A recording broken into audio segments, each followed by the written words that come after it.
Hello aspirants, ఈరోజు video వచ్చేసి thumbnail చూశారు కదా.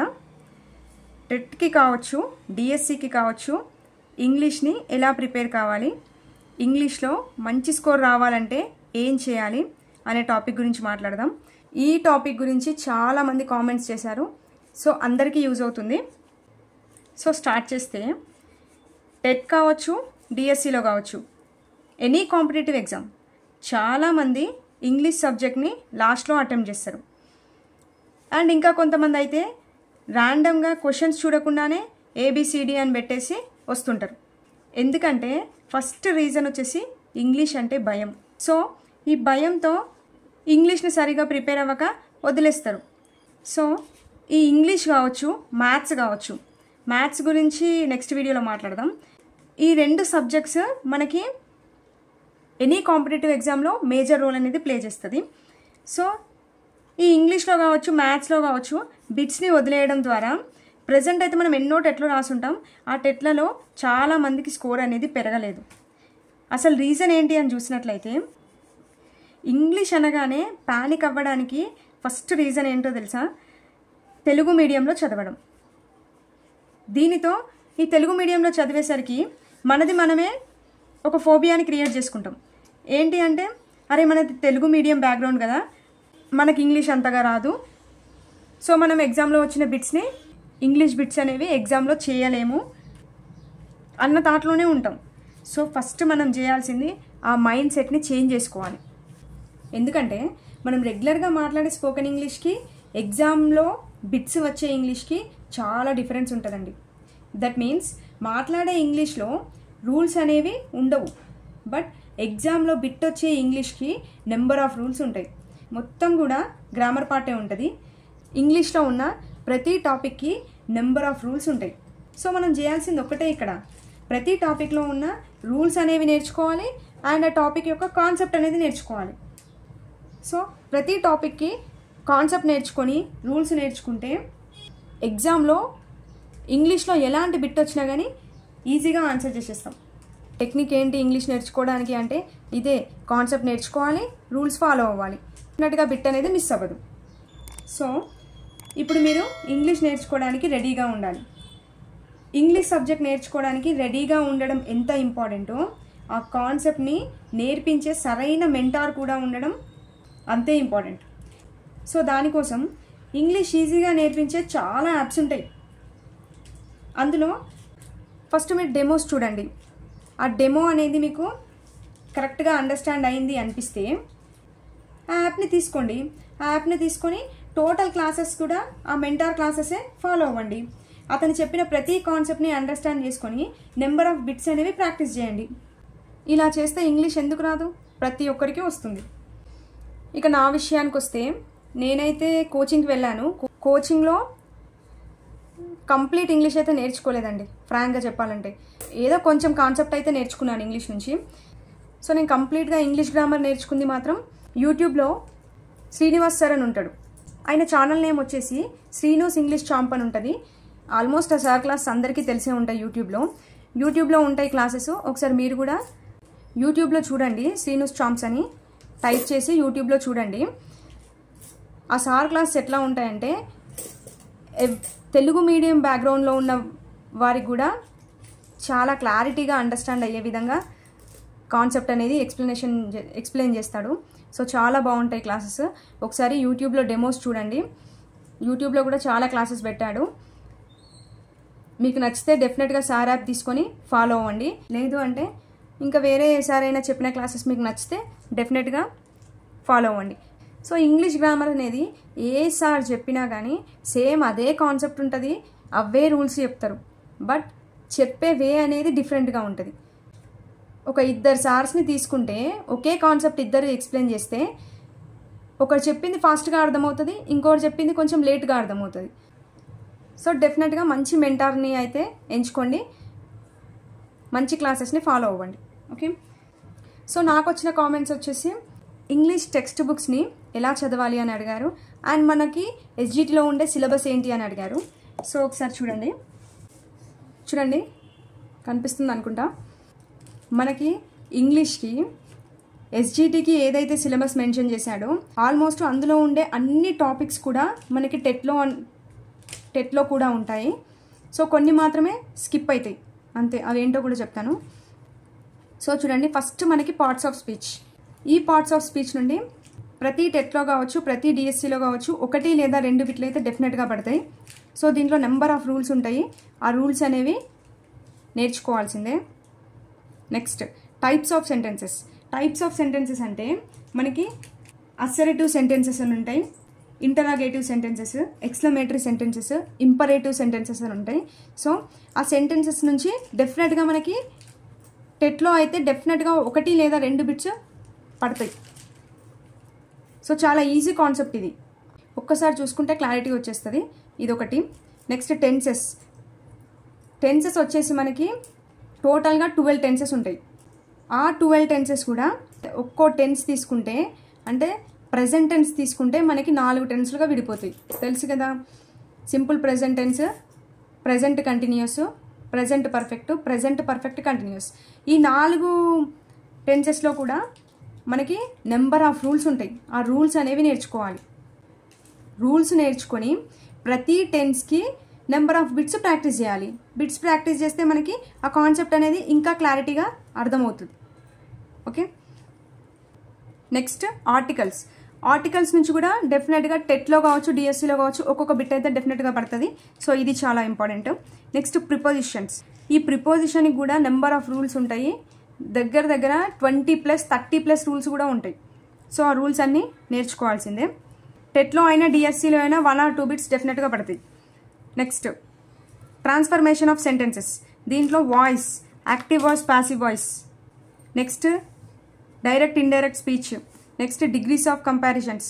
నెక్స్ట్ ఇఫ్ కండిషనల్స్ అంటే if clauses. Next relativisation. So ఇందులో ఉన్న ఎవ్రీ టాపిక్ కూడా కాన్సెప్ట్ నేర్చుకోవాలి. అందులో చాలా రూల్స్ ఉంటాయి, ఆ రూల్స్ నేర్చుకోవాలి. ప్రతి టాపిక్కి నియర్లీ ఒక 100 to 200 బిట్స్ డెఫినెట్గా ప్రాక్టీస్ చేయాలి. అలా ప్రాక్టీస్ చేస్తేనే మనకి కాన్సెప్ట్ అనేది చాలా క్లారిటీగా అర్థమవుతుంది. సో ఇదొకటి. నెక్స్ట్ సింథసిస్ ఆఫ్ సెంటెన్సెస్ అంటే మనకి simple sentences, compound sentences, complex sentences ఉంటాయి కదా. సో ఆ టాపిక్ ఇది. ఆ టాపిక్లో నుంచి కూడా డెఫినెట్గా ఒక బిట్ పడుతుంది. Next clauses. ఈ క్లాజెస్ నుంచి కూడా డెఫినెట్గా బిట్ వస్తుంది. Next phrasal verbs and idioms. ఈ ఫ్రేజల్ వర్బ్స్ అండ్ ఇడియమ్స్ వచ్చేసి మనకు టెక్స్ట్ బుక్లో మెన్షన్ చేస్తాడు. ఎవ్రీ చాప్టర్ తర్వాత మనకి గ్రామర్ పార్ట్ అని ఇస్తాడు. ఆ గ్రామర్ పార్ట్లో ఫ్రేజల్ వర్బ్స్, ఇడియమ్స్ మెన్షన్ చేసి ఉంటాయి. సో టెక్స్ట్ బుక్లో ఉన్నాయైతే చూసుకోవాలి. ఇక ఒక్కోసారి టెక్స్ట్ బుక్ని దాటి కూడా మనకి బిట్స్ అనేవి ఫ్రేమ్ అవుతాయి. సో ఇక దాన్ని మనం గెస్ చేయలేము. Next uses of expressions, phrases. ఇది అంతే, టెక్స్ట్ బుక్లోనే ఉంటాయి, చూసుకోవాలి. Next reading comprehension. దీని నుంచి మనకి డిఎస్సిలో అయితే నార్మల్గా పడదు బిట్టు. టెట్లో అయితే ఈ రీడింగ్ కాంప్రిహెన్షన్ నుంచి 5 బిట్స్ కంపల్సరీ వస్తాయి. ఒక ప్యాసేజ్ ఇచ్చేసి దాని నుంచి బిట్స్ ఫ్రేమ్ చేస్తాడు.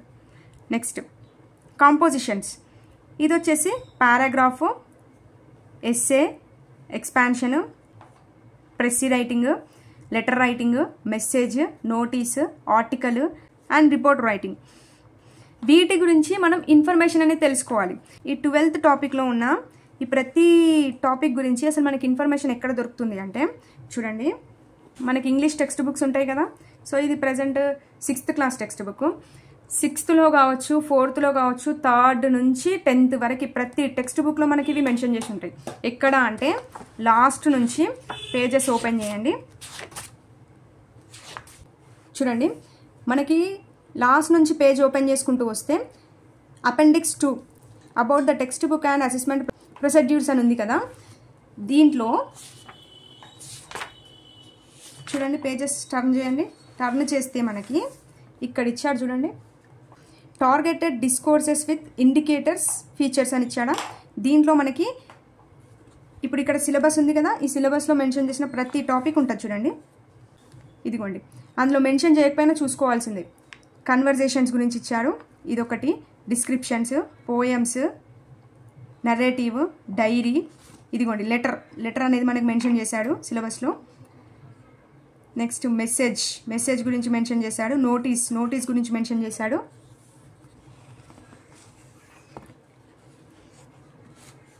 కనబడుతుందిగా.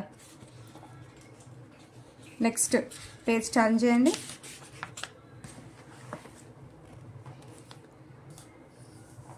చూడండి, స్లోగాన్స్ ఇచ్చాడు, డ్రామా ఇచ్చాడు, కంపేరింగ్ ఇచ్చాడు, కొరియోగ్రఫీ ఇచ్చాడు, ఎస్సే గురించి మెన్షన్ చేశాడు, news report, speech, review, debates,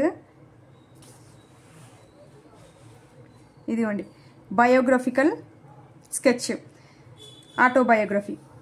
ఇది వచ్చేసి మనకి సిలబస్లో లేదు, బట్ ఈ బిట్ ఇది మనకి ప్రీవియస్ టెట్ బిట్ అండి. సేమ్ ఇక్కడ ఏవైతే మెన్షన్ చేశాడో దీంట్లో నుంచి మనకి బిట్ అనేది పడింది. ఓకే, సో ఇవన్నీ కూడా మనకి టెక్స్ట్ బుక్లోనే ఉంటాయి, చూసుకోండి. ప్రతిదీ చూసుకోవాలి ఇందులో. దాంట్లో సిలబస్లో మెన్షన్ చేసింది కదా అదే చూసుకుంటామంటే కుదరదు. ఇక్కడ ఇచ్చిన స్లోగాన్స్, డ్రామాస్ ఇవన్నీ కూడా చూసుకోవాల్సిందే. ఓకే, ఇప్పుడు ఎగ్జాంపుల్ ఎస్సే ఉంది. ఎస్సే పక్కన ఏమి ఇచ్చాడు? Title, introduction, thesis statement, body and conclusion. ఇదంతా ఈ ఎస్సే పక్కన ఇచ్చిన ఇన్ఫర్మేషన్ మొత్తం కూడా మనం చూసుకోవాల్సింది. ఓకే, ఇది చూసారుగా. ఈ కంపోజిషన్ నుంచి ఇందులో ఉన్న ప్రతిదీ కూడా మనకి దాంట్లో మెన్షన్ చేసి ఉంటుంది, చూసుకోండి. ఒక ప్రెస్సీ ఒకటి, లెటర్ రైటింగ్ ఒకటి అందులో ఉండదు. మనకి యూట్యూబ్లో సెర్చ్ చేయండి, వీటి గురించి ఇన్ఫర్మేషన్ ఉంటుంది, అక్కడ నుంచి తీసుకొని నోట్ చేసుకోండి. నెక్స్ట్ వొకాబులరీలో spellings, synonyms, antonyms, punctuations. So ఇందులో ఈ 3 కూడా సినోనియమ్స్, యాంటోనియమ్స్, స్పెల్లింగ్స్ మనకి టెక్స్ట్ బుక్లో ఉన్నవి మాత్రం చూసుకోండి డెఫినెట్గా. దాంట్లో నుంచే పడుతుందా అంటే ఒక్కోసారి టెక్స్ట్ బుక్లో నుంచి రావచ్చు, టెక్స్ట్ బుక్ని దాటి కూడా మనకి బిట్ పడుతుంది. Next pronunciations, homophones, homonyms, derivatives, word formation, contextual meaning of words. ఇక్కడ హోమోనిమ్స్, హోమోఫోన్స్ ఉంది కదా, ఇవి మనకి టెక్స్ట్ బుక్లో ఉంటాయి. అంతేకాకుండా వీటితో పాటు హోమోగ్రాఫ్స్ కూడా ఉంటుంది, అది కూడా చూసుకోవాలి. సో వీటిని కూడా యూట్యూబ్లో నుంచి ఇన్ఫర్మేషన్ గ్యాదర్ చేసుకోండి. Next one word substitutions, next correction of sentences, ఇది కూడా ఆల్ టాపిక్స్ పైన డిపెండ్ అయి ఉంటుంది. ఫిగర్ ఆఫ్ స్పీచ్ అంటే చాలా ఉంటాయండి దీంట్లో. మనకి ఫిగర్ ఆఫ్ స్పీచ్లో మన టెక్స్ట్ బుక్లో 2 or 3 మెన్షన్ చేసిండు. సిమిలీ కావచ్చు, మెటాఫర్ కావచ్చు, వీటి గురించి మాత్రమే మెన్షన్ చేసిండు. బట్ ఎగ్జామ్లో అయితే వీటిని దాటి కూడా బిట్టుపడుతుంది. సో ఇది కంప్లీట్గా నేర్చుకోవాల్సిందే. Next framing questions and question tags పైన కూడా బిట్టుపడుతుంది. నెక్స్ట్ ప్రొవర్బ్స్, ఇది కూడా మనకి టెక్స్ట్ బుక్లో ఉంటాయి. పంక్చువేషన్స్ అనేది యూట్యూబ్లో సెర్చ్ చేయండి, అన్ని పంక్చువేషన్స్ గురించి ఇన్ డీటెయిల్గా ఇన్ఫర్మేషన్ ఉంటుంది. నాకు టెక్స్ట్ బుక్లో అయితే మనకి చాలా తక్కువ మెన్షన్ చేశాడు వీటి గురించి. సో ఎక్స్ట్రా ఇన్ఫర్మేషన్ డెఫినెట్గా యూట్యూబ్లో నుండి తీసుకోండి. ఇది మనకి డిఎస్సి సిలబస్లో మెన్షన్ చేసినవి. ఒకటండి, ఇప్పుడు మనకి సబ్జెక్ట్ కంటెంట్ ఉంది కదా, తెలుగు కావచ్చు, సోషల్ కావచ్చు, సైన్స్ కావచ్చు, వీటిలో నుంచి బిట్టు పడింది అంటే డెఫినెట్గా అది టెక్స్ట్ బుక్లో ఏదైతే మెన్షన్ చేశాడో అందులో నుంచే బిట్టు పడుతుంది. ఇంగ్లీష్లో కూడా మనం టెక్స్ట్ బుక్నే చదవాలా గ్రామర్ పార్ట్ కోసం, టెక్స్ట్ బుక్లో నుంచే బిట్టు పడుతుందా అంటే అస్సలు పడదు. టెక్స్ట్ బుక్ నుంచి పడితే ఏదో ఒక 2 లేదా 3 బిట్లు, మహా అయితే 4 లేదా 5 బిట్లు పడవచ్చు అంతేకాని ఇంగ్లీష్లో ఉన్న టోటల్ బిట్స్ మాత్రం టెక్స్ట్ బుక్ నుంచి అయితే రావు. టెక్స్ట్ బుక్లో ఉంది ఏం చూడాలి అంటే జస్ట్ కాన్సెప్ట్ అనేది ఉంటుంది, ఆ కాన్సెప్ట్ అనేది అండర్స్టాండ్ చేసుకోవాలి. ఆ కాన్సెప్ట్ని బేస్ చేసుకొని మనకి ఎగ్జాంపుల్స్ అనేవి చేంజ్ చేసుకుంటూ మనకి క్వశ్చన్ అనేది ఫ్రేమ్ అవుతుంది. ఓకే, సో మొత్తం ఇంగ్లీష్కి టెక్స్ట్ బుక్ పైన డిపెండ్ మాత్రం అవ్వకండి, కాన్సెప్ట్ నేర్చుకోండి. చాలా సోర్సెస్ ఉంటాయి మనకు బిట్స్ చేయడానికి, యూట్యూబ్లో కావచ్చు, బుక్స్ కావచ్చు, గూగుల్ కావచ్చు. సో ఈ సోర్సెస్ అన్నీ ఉపయోగించుకొని నెంబర్ ఆఫ్ బిట్స్ అనేవి ప్రాక్టీస్ చేయాలి. ఆ కాన్సెప్ట్ని బేస్ చేసుకొని మాత్రమే మనకి బిట్ అనేది ఫ్రేమ్ అవుతుంది. అంతేకాని టెక్స్ట్ బుక్లో నుంచి మాత్రం బిట్ ఉన్నది ఉన్నట్టుగా మాత్రం ఇంగ్లీష్లో రాదు. ఇది మాత్రం 100% చెప్తాను నేను. లేదు పడింది అంటే 1 లేదా 2 పడవచ్చు, లేదా అంతకుమించి మాత్రం రావు. ఇంకోటి ఇంగ్లీష్లో ఫస్ట్ ఇప్పుడు నేను సిలబస్ చూపించాను కదా, ఆ కాన్సెప్ట్ అంతా కూడా చదవండి. ఆ చదవకుండా మీరు టెక్స్ట్ బుక్ ఓపెన్ చేసి చూస్తే అసలు మీకు ఏమీ అర్థం కాదు. ఆ సిలబస్లో ఉన్న ప్రతి కాన్సెప్ట్ని కూడా క్లారిటీగా నేర్చుకోండి. అందులో ఉన్న రూల్స్ అన్నీ కూడా నేర్చుకోండి. నేర్చుకున్న తర్వాత మాత్రమే టెక్స్ట్ బుక్ ఓపెన్ చేయండి. ఇప్పుడు టెక్స్ట్ బుక్ చూస్తే చూడండి, ఇది మనకి 4th క్లాసు. 4th క్లాస్లో ఎవ్రీ టాపిక్లో ఫస్ట్ యూనిట్లో మనకి నౌన్ ప్రొనౌన్ గురించి ఉంటుంది. సెకండ్ యూనిట్లో అడ్జెక్టివ్ గురించి మెన్షన్ చేసిండు. 3rd చాప్టర్లో ప్రిపోజిషన్, 4th చాప్టర్లో వర్బ్, 5thలో డిగ్రీస్, 6thలో కంజంక్షన్, 7thలో అడ్వర్బ్, 8thలో వర్బ్ అండ్ సెంటెన్సెస్ గురించి మెన్షన్ చేసింది. ఇది 4th క్లాస్. 5th క్లాస్లో కూడా మనకు సేమ్ రిపీట్ అవుతాయి చూడండి. Articles, prepositions, adjectives, tenses, homophones, degrees and verbs, nouns.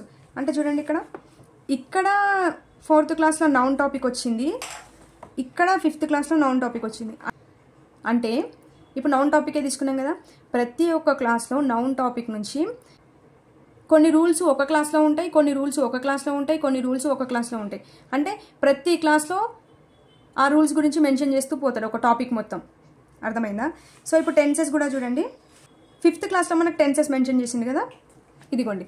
6th క్లాస్లో కూడా మనకి ఇక్కడ టెన్సెస్ మెన్షన్ చేసిండు, ఈ చాప్టర్లో టెన్సెస్ మెన్షన్ చేసిండు. అంటే ఇప్పుడు మనకు 12 టెన్స్ ఉంటాయి.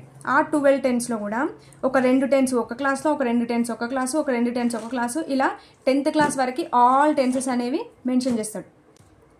సో నువ్వు ఇలా చదువుకుంటూ పోతే నీకు అసలు ఏమీ అర్థం కాదు. అందుకే ఫస్ట్ కాన్సెప్ట్ అనేది నేర్చుకోండి. కాన్సెప్ట్ అనేది నేర్చుకున్న తర్వాత టెక్స్ట్ బుక్ ఓపెన్ చేసి చూడండి. మీరు ఏవైతే కాన్సెప్ట్ నేర్చుకున్నారో అదే కాన్సెప్ట్ మనకి టెక్స్ట్ బుక్లో రిపీట్ అవుతుంది. ఓకేనా? నేనైతే ఇలానే చేశాను. ఫస్ట్ కాన్సెప్ట్ నేర్చుకున్నాను. కాన్సెప్ట్ నేర్చుకున్న తర్వాతే టెక్స్ట్ బుక్ ఓపెన్ చేసి గ్రామర్ పార్ట్ చూశాను. మంచి క్లారిటీ వచ్చేసింది నాకైతే. సో నేను ఇచ్చే బెస్ట్ సజెషన్ ఏంటి అంటే ఫస్ట్ కాన్సెప్ట్ నేర్చుకోండి, రూల్స్ నేర్చుకోండి, కొన్ని బిట్స్ ప్రాక్టీస్ చేయండి. చేసిన తర్వాత వచ్చి మీరు ఇక్కడ ప్రతి టెక్స్ట్ బుక్లో ఉన్న టాపిక్ని చూస్తూ వెళ్ళండి. ఈజీగా అండర్స్టాండ్ అవుతుంది. ఓకేనా? అండ్ ఇంకోటి, ఈ ఇంగ్లీష్లో మనకి కవర్ పేజెస్ పైన ఏ క్లాస్ కవర్ పేజ్ పైన ఏం నేమ్ ఉంది అని ఇస్తారు కదా, అది మాత్రం డెఫినెట్గా చూసుకోండి. ఇప్పుడు చూడండి, 6th క్లాస్ పైన అవర్ వరల్డ్ త్రో ఇంగ్లీష్ అని ఉంది. సో ఇలా 3rd to 10th వరకు ప్రతి టెక్స్ట్ బుక్ కవర్ పేజ్ పైన ఏముందో చూసుకోవాలి. ఇదండి నాకు తెలిసి ఇంగ్లీష్ ఏ విధంగా ప్రిపేర్ అవ్వాలి అంటే నేను ఇచ్చే చిన్న చిన్న సలహాలు. సో ఫైనల్గా కూడా నేను ఒకటే చెప్తాను, ఇంగ్లీష్ కావచ్చు, మ్యాథ్స్ కావచ్చు, మనకు టెక్స్ట్ బుక్లో ఏదైతే మెన్షన్ చేశాడో ఆ వాటి నుండే బిట్ మాత్రం ఫ్రేమ్ అవ్వదు.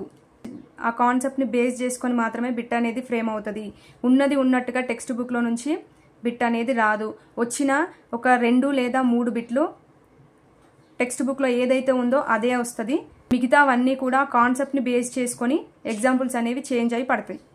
ఇంకోటి మ్యాథ్స్ గురించి కూడా అడిగారు. మ్యాథ్స్ గురించి కూడా నేను డెఫినెట్గా వీడియో అప్లోడ్ చేస్తాను. ఇంకేమైనా డౌట్గా అనిపిస్తే డెఫినెట్గా కామెంట్ సెక్షన్లో కామెంట్ చేయండి. ఇంకెవరైనా మన ఛానల్ని ఫాలో అవ్వని వారు ఉంటే ఫాలో చేయండి. వీడియో యూస్ఫుల్గా అనిపిస్తే మాత్రం డెఫినెట్గా ఒక లైక్ మాత్రం చేయండి. ప్రతి ఒక్కరూ లైక్ చేయండి. మరో వీడియోతో మళ్ళీ కలుద్దాం. థ్యాంక్ యూ అండి. Thank you for watching.